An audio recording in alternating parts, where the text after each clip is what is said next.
जय हिंद दोस्तों, आपका स्वागत है आपके अपने पसंदीदा चैनल स्टडी एंड अपडेट्स में। जय हिंद दोस्तों, मैं लोकेश तिवारी स्वागत करता हूं आपका अपने पसंदीदा चैनल स्टडी एंड अपडेट्स में। आज हम करने जा रहे हैं स्टेटमेंट के प्रैक्टिस सेट। इससे पहले भी हमने काफ़ी सारे प्रीवियस पेपर सेट कर रखे हैं। आज हम करने जा रहे हैं प्रैक्टिस सेट नंबर 17। तो आइए बढ़ते हैं हमारे पहले सेक्शन पर, जो कि है हमारा जनरल नॉलेज का सेक्शन। तो हमारा पहला क्वेश्चन है, name the city in which golden temple is located. उस शहर का नाम बताइए जिसमें स्वर्ण मंदिर स्थित है। गोल्डन टेम्पल ये कहाँ पे है? ये आपके अमृतसर में है। अमृतसर कहाँ पे है? अमृतसर आपके पंजाब में है। गोल्डन टेम्पल, जिसको आप हरमिंदर साहिब भी बोलते हो, ये एक धार्मिक स्थल है। किसके लिए? ज़्यादातर सिखों के लिए। यहाँ पे बहुत बड़ी म्यूजियम है, एक बहुत बड़ी किचन जहाँ पे लोग मुफ्त में खा सकते हैं। इसका आंसर क्या है हमारा? सी, अमृतसर इसका आंसर हो गया। आइए बढ़ते हैं हमारे दूसरे क्वेश्चन में, जो कि हमारा the first women to be prime minister in the world was. विश्व में प्रधानमंत्री बनने वाली प्रथम महिला कौन सी थी? तो वो थी आपकी श्री मावो बंदारनाइके। आपको लगा होगा कि इंदिरा गांधी होगा, इंदिरा गांधी नहीं है, सिरिमावो बंडारनाइके। ये कहाँ की थी? ये आपकी श्रीलंका की थी। ये पहली बार प्राइम मिनिस्टर बनी थी। कब? ये बनी थी 1960 में। 1960 में श्रीलंका की ये प्राइम मिनिस्टर बनी थी। ठीक है, बात करिए इंदिरा गांधी की, तो इंदिरा गांधी प्राइम मिनिस्टर बनी थी 1965 में। ठीक है, और अगर मैं बात करूं मार्गरेट थाचरेकर, तो ये बनी थी आपकी मई 1971 में। ये कहाँ की थी? ये थी आपके ब्रिटेन की। ठीक है, और सरोजिनी नायडू कभी पीएम नहीं बनी है। तो इसका मतलब क्या हुआ हमारा? सबसे पहले कौन बनी थी? 1960 में सिरिमावो बंडारनाइके बनी थी। तो इसका आंसर क्या आपका? सी, सी इसका आंसर हो गया। आगे बढ़ते हैं हमारे तीसरे क्वेश्चन, जो कि हमारा Santosh trophy is associated with. Santosh trophy संबंधित किससे है? ये है आपके फुटबॉल से संबंधित। इसमें क्या होता है, जैसे कि आप अगर क्रिकेट की बात करते हो, क्रिकेट में रणजी ट्रॉफी देखा होगा आपने, ऐसे ही कुछ, मतलब ऐसे ही मान लो, तो ये संतोष ट्रॉफी आपकी फुटबॉल की होती है। इसमें 31 टीमें खेलती हैं, जिनको कई सारे ग्रुप में और में बांटते हैं। बाद में ये क्वालिफाई करती हैं, जीतते जीतते जैसे जैसे हारेंगी बाहर हो जाएंगी, और लास्ट में फिर फाइनल टीम जीतती है। इसका आंसर क्या है आपका? ए, फुटबॉल इसका आंसर हो गया। आइए बढ़ते हैं हमारे चौथे क्वेश्चन, जो कि हमारा where is India's first nuclear power station situated. भारत का पहला परमाणु ऊर्जा केंद्र कहाँ स्थित है? ये स्थित है आपके तारापुर में। तारापुर कहाँ स्थित है? तारापुर आपके महाराष्ट्र में स्थित है। महाराष्ट्र में स्थित है। ये आपका पहला कमर्शियल एटॉमिक पावर स्टेशन चालू हुआ था। कब हुआ था? ये हुआ था आपका 28 अक्टूबर 1969 में। ठीक, और इसको आज के टाइम में अगर मैं बात करूँ, इसको ऑपरेट कौन करता है? इसको national power corporation of India operate करती है। तो इसका आंसर क्या होगा? सी, तारापुर इसका आंसर हो गया। अभी बढ़ते हैं हमारे पांचवें क्वेश्चन, जो कि हमारा Mohenjodaro is situated in. Mohenjodaro कहाँ स्थित है? ये स्थित है आपके सिंध में। सिंध कहाँ पड़ता है आपके? सिंध आपके पड़ता है पाकिस्तान में। अगर मैं इसकी एग्जैक्ट लोकेशन बताऊं, तो इंडस रिवर के पास लरकाना, लरकाना डिस्ट्रिक्ट नाम की जगह है। ये आपके पाकिस्तान में है। वहां पड़ता है आपका क्या? ये आपका जो मोहनजोदारो है, ये वहां भी पड़ता है एक तरीके से। तो इसका आंसर क्या आपका? सी, सिंध इसका आंसर हो गया। आइए बढ़ते हैं हमारे छठे क्वेश्चन, जो कि हमारा Hazaribagh national park is located on the state of. Hazaribagh राष्ट्रीय उद्यान किस राज्य में स्थित है? ये स्थित है आपके झारखंड में। रांची से 115 किलोमीटर दूर है। फ्रॉम रांची, जो आपकी झारखंड की कैपिटल है, वहां से 115 किलोमीटर दूर है। यहाँ पे कई सारे वाइल्ड एनिमल्स आपको पाए जाएंगे, जैसे कि wild boar, sambar, nilgai, tiger and panther. इसका आंसर क्या है आपका? सी, झारखंड इसका आंसर हो गया। आइए बढ़ते हैं हमारे सातवें क्वेश्चन, जो कि है हमारा the court language of Mughals was. मुगलों की दरबारी भाषा क्या थी? वो थी आपकी पर्शियन, मतलब फारसी लैंग्वेज। ये कब से स्टार्ट करी थी? ये अकबर ने स्टार्ट करी थी फारसी अपने दरबार में। पर्शियन इनकी कोर्ट लैंग्वेज की, इसमें ये लोग मतलब बात करेंगे, या जो भी दरबारी भाषा होगी। पर्शियन जो है वो ईरानियन से आई है, मतलब ईरानियन नेटिव लैंग्वेज है ये, ईरान से। अगर मैं बात करूँ उर्दू की, तो उर्दू कैसे बनी है? उर्दू बनी है हिंदी और फारसी को जोड़ के आपकी उर्दू बनी है। ठीक है, तो इसका आंसर क्या आपका? सी, फारसी जो है वो मुगलों की दरबारी भाषा थी। आइए बढ़ते हैं हमारे आठवें क्वेश्चन, जो कि हमारा where was the first round table conference held. प्रथम गोलमेज सम्मेलन कहाँ आयोजित किया गया था? ये किया गया था आपके लंदन में। कब किया गया था? फर्स्ट राउंड टेबल कॉन्फ्रेंस आपकी 12 नवंबर 1930 में लंदन में हुई थी। किसके बीच में? ब्रिटिशर्स और इंडियंस के बीच में। इस जो आपका राउंड टेबल कॉन्फ्रेंस हुई थी, इसमें आईएनसी, मतलब जो आपकी इंडियन नेशनल कांग्रेस थी, उसने पार्टिसिपेट नहीं करा था। उसके अलावा काफ़ी सारी, मतलब इंडिया की तरफ से काफ़ी सारी लोग गए थे। जैसे कि मैं बोल सकता हूँ आपको, मुस्लिम लीग गई थी जिसने अटेंड किया था। मुस्लिम लीग के अलावा बताऊँ आपको, तो मैं हिंदू महासभा, ये भी एक थी, ये भी गई थी। और आपके अनटचेबल्स जो आपके भीमराव अंबेडकर जी की तरफ से था वो भी गए थे। आईएनसी ने इसको बायोकट किया था, ठीक है। और इनके अलावा और भी गई थी बातचीत करने के लिए। तो इसका आंसर क्या आपका सी, लंदन इसका आंसर हो गया। आइए बढ़ते हैं हमारे 9वें क्वेश्चन जो कि हमारा Dilwara temples are situated in. Dilwara मंदिर कहाँ स्थित है? ये स्थित है आपके राजस्थान में। राजस्थान में माउंट आबू जगह नाम है, वहां पे ये आपके दिलवारा टेम्पल्स आपको मिल जाएंगे। ये ज़्यादातर फेमस जैन टेम्पल्स हैं जो वस्तुपाल तेजपाल ने बनवाए थे 11वीं सेंचुरी से 13वीं सेंचुरी के बीच में, ठीक है। ये सारे टेम्पल्स आपके मार्बल्स के बने हुए हैं, ठीक है। इसका आंसर क्या आपका ए, राजस्थान में दिलवारा टेम्पल्स पाए जाते हैं। आइए आगे बढ़ते हैं हमारे 10वें क्वेश्चन जो कि हमारा where is Manas sanctuary located. Manas अभयारण्य कहाँ स्थित है? ये स्थित है आपके असम में। कितना एरिया कवर करते हैं? लगभग 39,100 हेक्टेयर का ये एरिया कवर करते हैं, ठीक है। कहाँ से कहाँ तक फैला है ये? मानस रिवर पे फैला हुआ है। कहाँ तक? जो आपके भूटान का जो फॉरेस्ट है नॉर्थन में, नॉर्थ फॉरेस्ट ऑफ भूटान है, वहां तक फैला हुआ है ये, ठीक है। तो इसका आंसर क्या आपका ए, असम इसका आंसर हो गया। आइए बढ़ते हैं हमारे 11वें क्वेश्चन जो कि हमारा who has win the US open tennis championship 5 times in a row. लगातार 5 बार यूएस ओपन टेनिस चैंपियनशिप किसने जीती थी? ये जीती थी आपके रोजर फेडरर ने। कब से कब तक के बीच में? 2004 से लेकर 2008 के बीच में इन्होंने 5 बार लगातार यूएस ओपन टेनिस चैंपियनशिप जीती थी। अगर मैं बोलूँ रोजर फेडरर के बारे में तो ये स्विट्जरलैंड से थे, बेसिकली स्विट्जरलैंड से है, और इनका जन्म 8 अगस्त 1981 में हुआ था। ये कई बार रैंक 1 पे भी रह चुके हैं। तो इसका आंसर क्या आपका बी, रोजर फेडरर इसका आंसर हो गया। आइए बढ़ते हैं हमारे 12वें क्वेश्चन जो कि हमारा what is the currency of Japan. Japan की मुद्रा क्या है? जापान की जो मुद्रा है वो है येन। येन में अगर आप पूरा नाम बोलो तो जैपनीज येन नाम से है, जैपनीज येन, ठीक है। दिनार, दिनार कहाँ की है? दिनार है आपकी कुवैती दिनार जिसको आप बोलते हो कुवैती। फिर ऐसे ही बोल लूँ आपकी रूबल, रूबल कहाँ की है? तो रूबल है आपकी फ्रांस की। और लीरा जो है, लीरा कईयों की है, जैसे कि इटली की भी है, टर्की की भी है, मतलब सबके अलग अलग है। तो इसका आंसर क्या हमारा डी, जापानीज येन जापान की करेंसी है। आइए बढ़ते हैं हमारे 13वें क्वेश्चन जो कि हमारा on which day in India day and night are equal. भारत में किस दिन और रात बराबर होते हैं? तो ये है आपका 21 मार्च, 21 मार्च को दिन और रात बराबर होते हैं। सिर्फ 21 मार्च को नहीं, 23 सितंबर, दो डेटें हैं, 21 मार्च और 23 सितंबर। इस दिन आपके दिन और रात बराबर होते हैं, 21 मार्च एंड 23 सितंबर, ठीक है। इसका आंसर क्या आपका बी, इसका आंसर हो गया। आइए बढ़ते हैं हमारे 14वें क्वेश्चन जो कि हमारा Paris is situated on the bank of river. Paris किस नदी के किनारे स्थित है? तो पेरिस स्थित है आपके सीन के। पेरिस किसकी राजधानी है? पेरिस आपकी फ्रांस की कैपिटल है, ठीक है। उसके बाद पेरिस किस लिए फेमस है? पेरिस फेमस है आपके आर्ट, फैशन, कल्चर के लिए। अगर मैं बात करूं सीन रिवर की तो ये 777 किलोमीटर में फैली हुई है। इसका आंसर क्या आपका डी, सीन इसका आंसर हो गया। आइए बढ़ते हैं हमारे 15वें क्वेश्चन जो कि हमारा who was the first Indian to receive Bharat Ratna. Bharat Ratna प्राप्त करने वाले पहले भारतीय कौन थे? वो थे आपके डॉक्टर एस राधाकृष्णन। इस ऑप्शन से बेसिकली जो पहली बार भारत रत्न दिया गया था वो दिया गया था 1954 में। 3 लोगों को पहली बार भारत रत्न दिया गया था, उनमें कौन कौन थे? पहले थे आपके डॉक्टर एस राधाकृष्णन, दूसरे थे आपके डॉक्टर सीवी रमन, और तीसरे थे आपके सी राजागोपालचारी।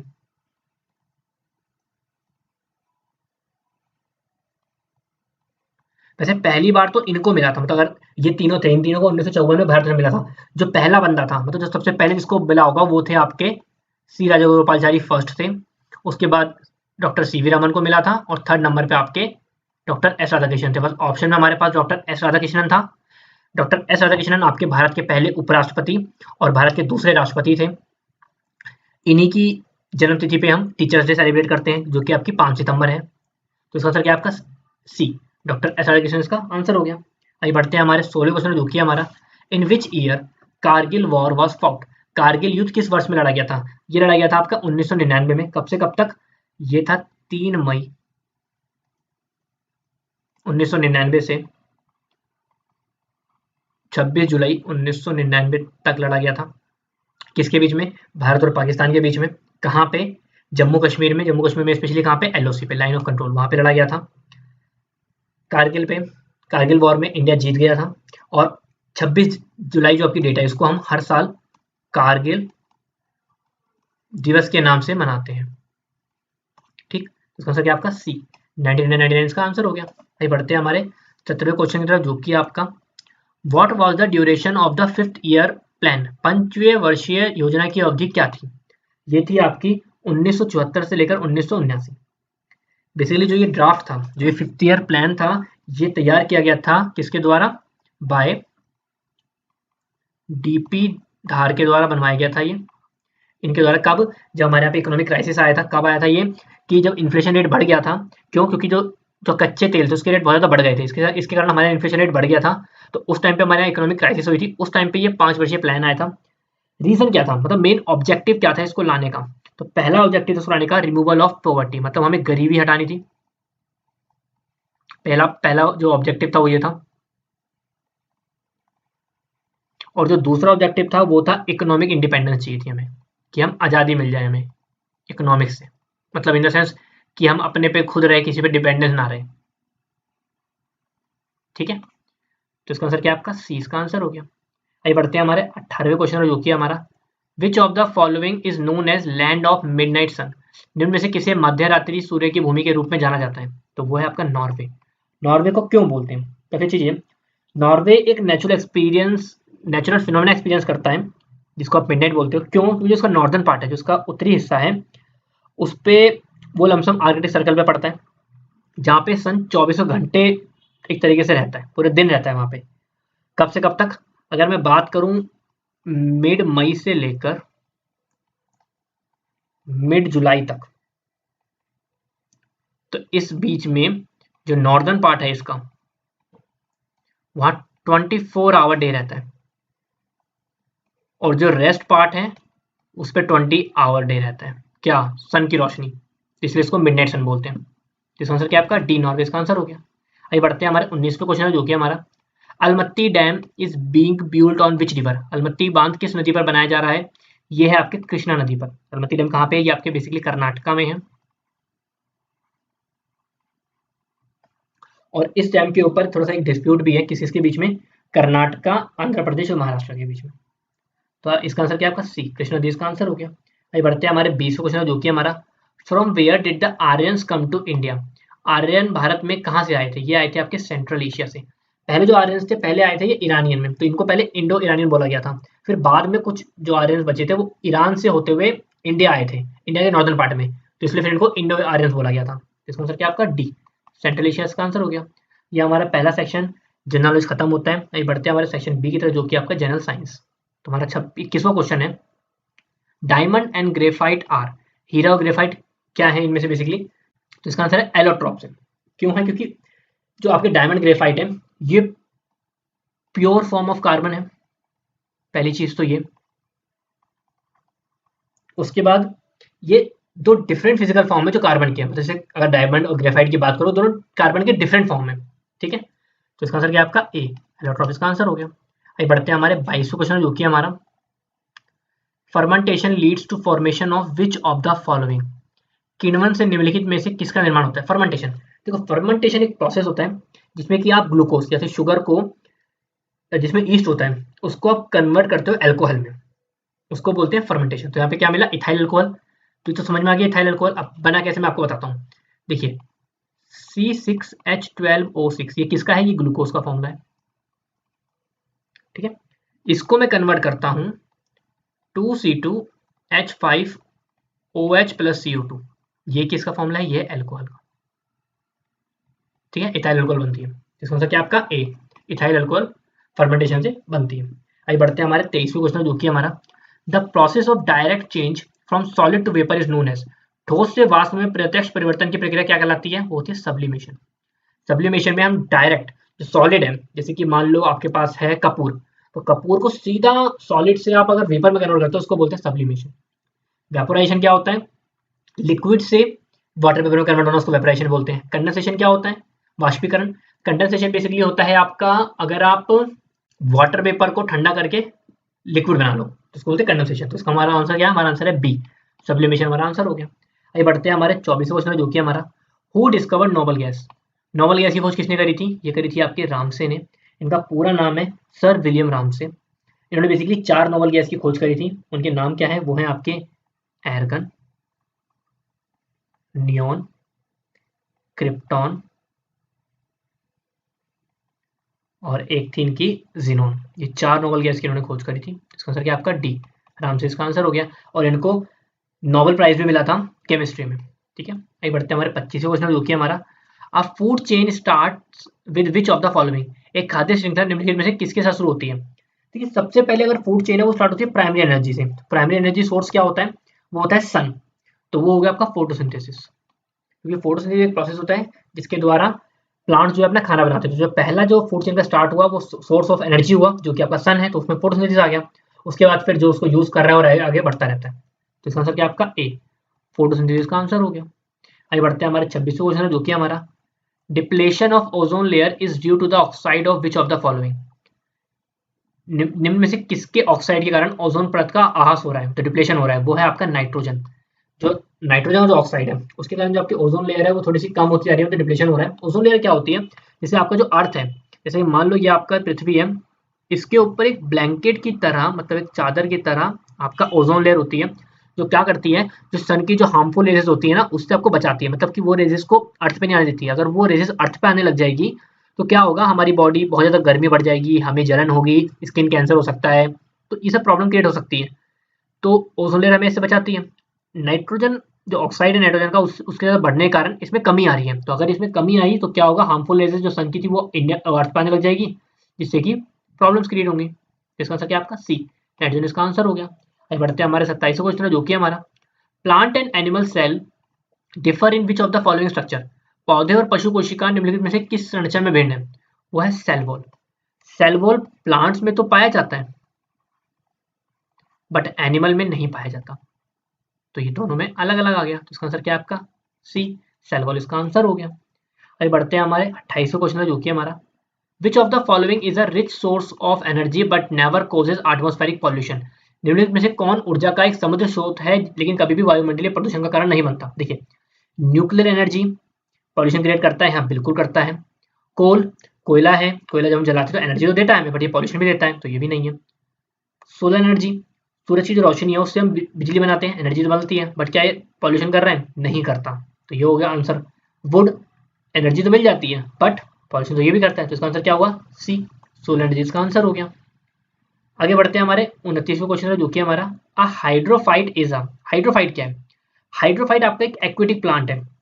ये या तो पानी के पूरा अंदर उगेगा या तो पानी पे तैरता हुआ आपको मिलेगा, इसीलिए ये पानी में ही मिलेगा आपको। इसकी अगर मैं थोड़े स्ट्रक्चर की बात करूं तो जिसकी लीव्स होती है वो फ्लैट होती है और जो रूट्स होते हैं थोड़ी फिदरी होती है। इसका आंसर क्या आपका बी, एक्वेटिक प्लांट्स का आंसर हो गया। अभी बढ़ते हैं हमारे 30वें क्वेश्चन, जो कि हमारा how many amino acids are found in proteins. Protein में कितने अमीनो अम्ल पाए जाते हैं? वो पाए जाते हैं 20। और हर एक अमीनो एसिड का जो चेन होती है वो यूनिक होती है, अलग अलग होती है। इसका आंसर क्या आपका ए, 20 इसका आंसर हो गया। अभी बढ़ते हैं हमारे 31वें क्वेश्चन, जो कि हमारा the green colour of leaves is due to. पत्तियों का जो हरा रंग होता है वो किसके कारण होता है? वो होता है क्लोरोफिल के कारण। क्लोरोफिल क्या होता है? क्लोरोफिल एक तरह का पिगमेंट होता है जो प्लांट्स को क्या करता है, उनके जो पत्ते होते हैं उनको ग्रीन कलर देता है, और ये हेल्प करता है ताकि प्लांट्स अपना खाना खुद बना सके, क्योंकि खाना कहाँ बनता है? खाना बनता है पत्तों पे। तो ग्रीन कलर होंगे तो खाना बनाने में आसानी होती है। इसका आंसर क्या आपका डी, क्लोरोफिल इसका आंसर हो गया। आइए बढ़ते हैं हमारे 32वें क्वेश्चन, जो कि हमारा what waves are used in sonar. Sonar में किन तरंगों का उपयोग किया जाता है? पहले बात तो सोनार की फुल फॉर्म क्या होती है? ये होती है आपकी साउंड नेविगेशन एंड रेंजिंग, ये सोनार की फुल फॉर्म होती है। फ्रीक्वेंसी कौन सी यूज करता है? वेव कौन सी यूज करता है? वो होती है आपकी अल्ट्रासोनिक वेव। अल्ट्रासोनिक कौन सी वेव होती है?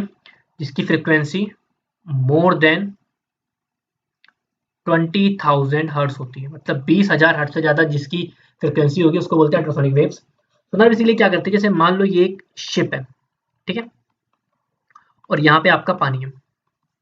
मुझे ये नापना है कि गहराई कितनी है। तो सोनार वेव क्या करती है, जो सोनार होती है ये बेसिकली एक वेव देगी, अल्ट्रासोनिक वेव छोड़ेगी। तो ये वेव पहले नीचे जाएगी, जमीन से टकराएगी, फिर टकरा के वापस जाएगी। इससे क्या होगा, हमें पता है मैंने किस स्पीड से छोड़ा है, मुझे स्पीड पता है, किस टाइम में वापस आई मुझे ये पता चल गया। तो स्पीड और टाइम से मैं डिस्टेंस निकाल लूंगा, उस डिस्टेंस को मैं कर दूंगा आधा, मुझे मिल जाएगा कितनी डेप्थ पे। समझ में आ गया। तो इसका आंसर क्या आपका बी, अल्ट्रासोनिक वेव इसका आंसर हो गया। आइए बढ़ते हैं हमारे 33वें क्वेश्चन जो कि हमारा cylindrical lens are use to correct. बेलनाकार लेंस को सही करने के लिए प्रयोग किया जाता है। मतलब किसके लिए करता है सिलेंड्रिकल लेंस, इसको करते हैं एस्टिग्मेटिज्म, दृष्टि विषम में। एस्टिग्मेटिज्म में क्या होता है, बेसिकली इसमें जो होता है, जो आइज होती हैं, जो आंखें होती हैं, वो हॉरिजेंटल और वर्टिकल लाइंस को एक साथ नहीं देख पाती हैं। तो ये प्रॉब्लम होती है एस्टिग्मेटिज्म में। इसको ठीक कैसे कर सकते हैं, ये होता क्यों है, बेसिकली ये होता है कि जो आपका जो नेचर होता है आपकी आई लेंस का, वो परफेक्ट नहीं होता, इसलिए ऐसा होता है। तो अगर हम सिलेंड्रिकल लेंस यूज करेंगे तो एस्टिग्मेटिज्म ठीक हो जाएगा। मायोपिया क्या होता है, मायोपिया मतलब होता है, इसको नियर साइटनेस भी बोलते हैं। इसमें आपको पास का तो दिखता है बट दूर का नहीं दिखता। ऐसी हाइपरमेट्रोपिया में क्या होता है, दूर का दिखता है बट पास का नहीं दिखता। कलर ब्लाइंडनेस, आप कलर नहीं पहचान पाते हो। बेसिकली जैसे आपके सामने लाल और ऑरेंज रख दूं तो आप थोड़ा कंफ्यूज हो जाओगे कि लाल कौन सा ऑरेंज कौन सा है, समझ नहीं पाओगे, तो इसको बोलते हैं कलर ब्लाइंडनेस। तो हमसे क्या पूछा था, सिलेंड्रिकल लेंस। तो सिलेंड्रिकल लेंस होता है आपके एस्टिग्मेटिज्म के लिए, इसका आंसर क्या आपका बी, एस्टिग्मेटिज्म इसका आंसर हो गया। आइए बढ़ते हैं हमारे 34वें क्वेश्चन जो कि हमारा which one of the following is a vector quantity. निम्नलिखित में से कौन एक सदिश राशि है। वेक्टर क्वांटिटी क्या होती है, वेक्टर क्वांटिटी वो होती है जिसमें मैग्नीट्यूड और डायरेक्शन बहुत चाहिए होता है। तो वो है आपका एक्सेलरेशन।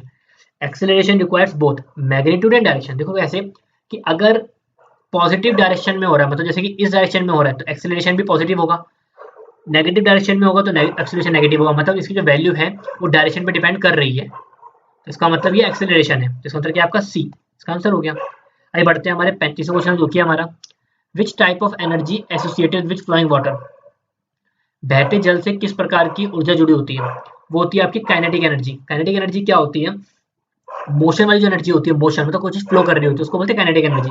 देखिए वाटर होता है आपका एकदम रेस्ट कंडीशन पे, वो अगर रेस्ट से मूव कर रहा है, मोशन में आ रहा है, तो जो स्टेट चेंज कर रहे हैं, तो ये होता है आपके काइनेटिक एनर्जी का एग्जांपल। तो इसका आंसर क्या आपका बी, काइनेटिक एनर्जी इसका आंसर हो गया।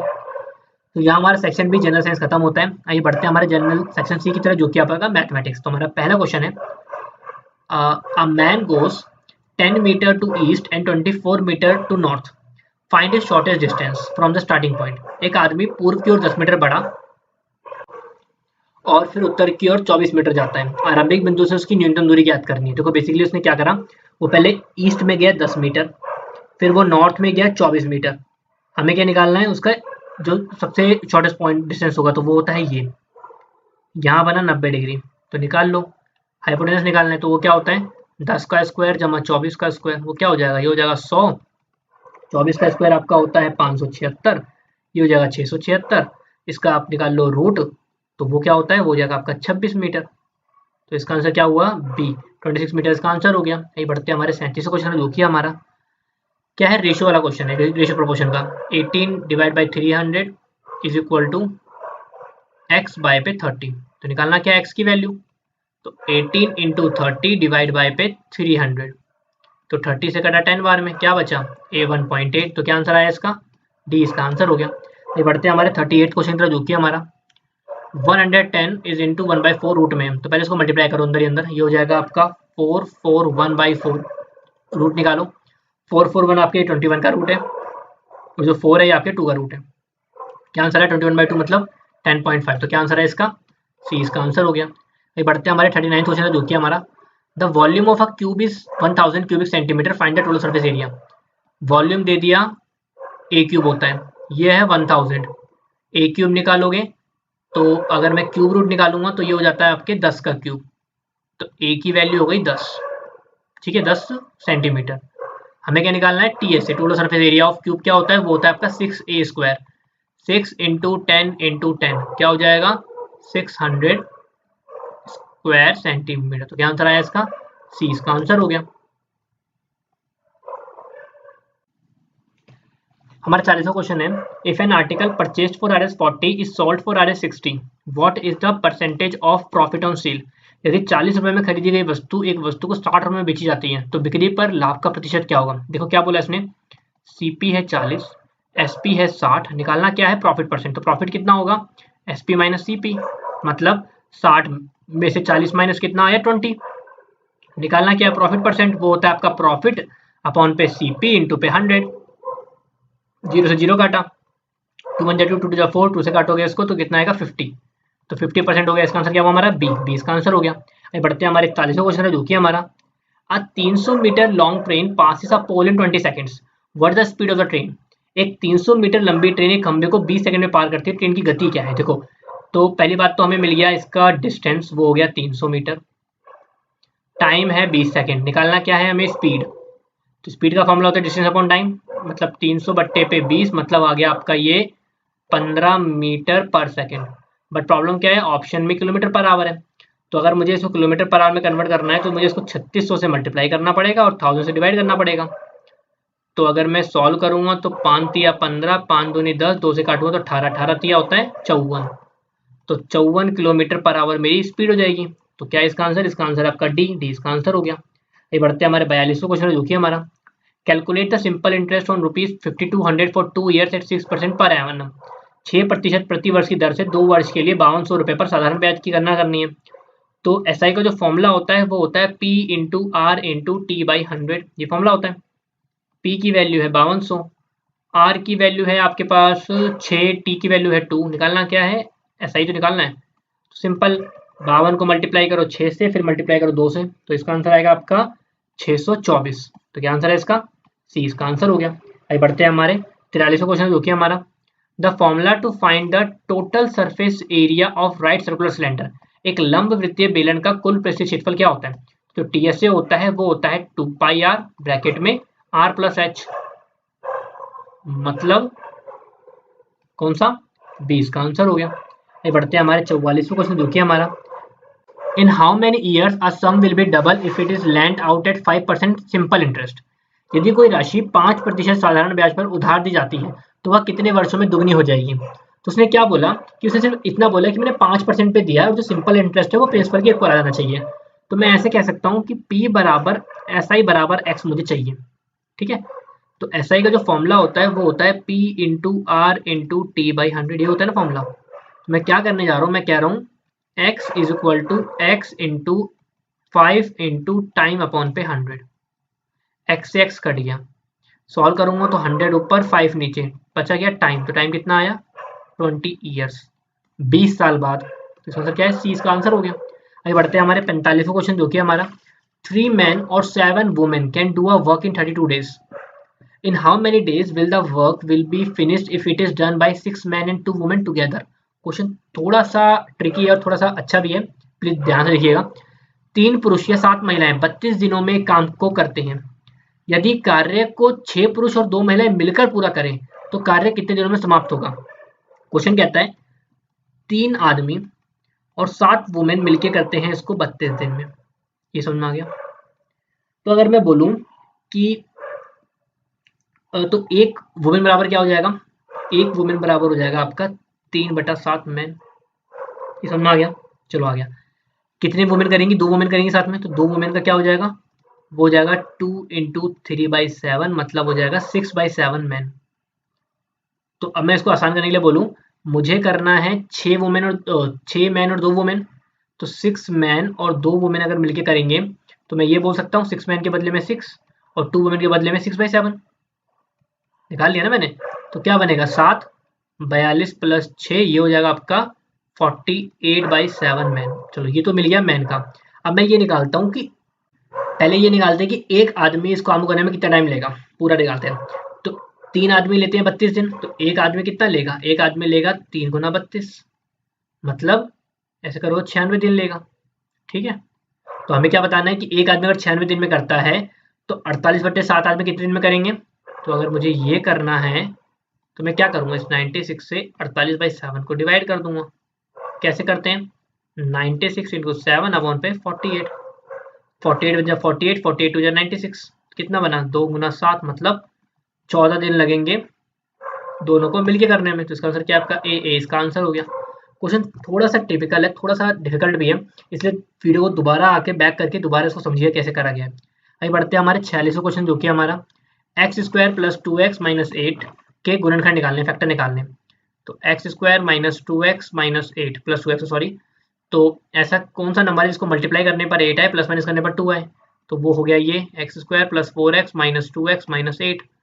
एक्स कॉमन क्या बनेगा? एक्स प्लस 4 माइनस का 2 कॉमन बचेगा क्या? X plus 4। तो क्या बना? एक बना एक्स माइनस 2 और एक बना एक्स प्लस 4। तो कौन सा मैच कर गया? ये मैच कर गया आपका डी वाला। तो डी इसका आंसर हो गया। अभी बढ़ते हैं हमारे 47 क्वेश्चन जो कि हमारा what will the value of, मान ज्ञात करना है इसका। तो इसको ऐसे भी तो बोल सकते हो 125 बट्टे पे 0.05 पूरे पे रूट। कटिंग करूंगा इसको तो ये क्या आ जाएगा? ये आ जाएगा 25 बट्टे पे 0.01। क्या है? रूट। रूट कटेगा, रूट है 25 इसका रूट है, ये है आपके 5 का रूट, और 0.01 किसका है? ये आपके 0.1 का है। तो कैसे करेंगे? पॉइंट हटाऊंगा तो यहाँ पे 0 आ जाएगा। तो कितना आंसर आया? 50। तो क्या आंसर हुआ इसका? सी 50 इसका आंसर हो गया। अभी बढ़ते हैं हमारे 48वें क्वेश्चन में जो कि हमारा if x is equal to 1, y is equal to 2, z is equal to 3, then what will the value of x cube plus y cube plus z cube minus 3xyz? Simple क्या value put कर लेते हैं। x cube माने 1 की cube, y cube माने 2 की cube, z cube माने 3 की क्यूब, माइनस में 3 इंटू 1 इंटू 2 इंटू 3 क्या हो जाएगा? 1 प्लस 8 प्लस 27 माइनस 6, 3 टू 6 18। कितना आंसर हुआ? ये हुआ आपका 36 माइनस में 18, ये हुआ आपका 18। कितना आंसर हुआ इसका? सी इसका आंसर हो गया। आगे बढ़ते हैं हमारे 49 क्वेश्चन जो कि हमारा what is 20% of 50 plus 70? 20 upon 100 multiply 50 70 कितना होता है? 120। 0 से 0 काटा, 0 से 0 काटा, कितना आया? 24 इसका आंसर। तो इसका आंसर क्या हुआ आपका? 20 का आंसर हो गया। अब बढ़ते हैं हमारे आखिरी क्वेश्चन जो 50वां क्वेश्चन, वो है हमारा by selling a car for RS 1,56,600 a person suffer 13% loss, his loss in rupees is. हमें क्या है? लॉस परसेंट दे दिया जो होता है आपका लॉस अपॉन सीपी इंटू पे 100। तो लॉस परसेंट है 13, लॉस को मैंने माना नहीं पता मुझे, सीपी को मैंने मान लिया x, सीपी मैंने मान लिया x। चलो करते हैं सॉल्व इसको। तो लॉस की वैल्यू क्या हो जाएगी? तो लॉस हो जाएगा आपका 13x डिवाइड बाई 100। फॉर्मूला क्या होता है लॉस का? लॉस का फॉर्मूला होता है आपका सीपी माइनस एसपी। तो ये कहता है 13x by 100 is equal to x minus 1,56,600। Solve करोगे तो ये बनेगा x minus 13x by 100 is equal to 1,56,600। LCM में सॉल्व करोगे तो नीचे आएगा 100, 100x माइनस ऐसे करोगे तो 100x माइनस में 13x is equal to 1,56,600। Solve करोगे तो इसका आंसर आ जाएगा 87x upon 100 is equal to 1,56,600। फिर अगर x निकालना है तो क्या हो जाएगा हमारा? 1,56,600 मल्टीप्लाई 100 डिवाइड बाय 87। कटिंग करोगे इसको इससे तो ये कटेगा आपका बेसिकली 1,80,000 आपका टोटल आंसर आएगा। ये क्या हो जाएगा आपका? ये x की वैल्यू है। x क्या हुआ आपका? सीपी। हमें क्या निकालना था? लॉस। लॉस क्या होता है? लॉस होता है सीपी माइनस एसपी। तो अगर मैं 1,80,000 में से मतलब 1,80,000 में से 1,56,600 हटाऊंगा तो मुझे क्या बचेगा? मुझे बचेगा 23,400। तो मेरा लॉस कितना हुआ? बी 23,400 मेरा लॉस हो गया। तो यहाँ हमारा आरबी ट्रेडमेंट का प्रैक्टिस सेट खत्म होता है। आपको कोई दिक्कत आई हो तो कमेंट करके पूछ सकते हैं। हमने प्रैक्टिस सेट तैयार कर रखे हैं जिसका लिंक आपको डिस्क्रिप्शन में मिल जाएगा। आप उसको जाइए अटेम्प्ट कीजिए। इससे पहले भी हमने काफ़ी सारे प्रैक्टिस सेट करा रखे हैं तो आप उनको भी देख सकते हैं। तो मिलते हैं आपसे अगली वीडियो में, तब तक के लिए नमस्कार।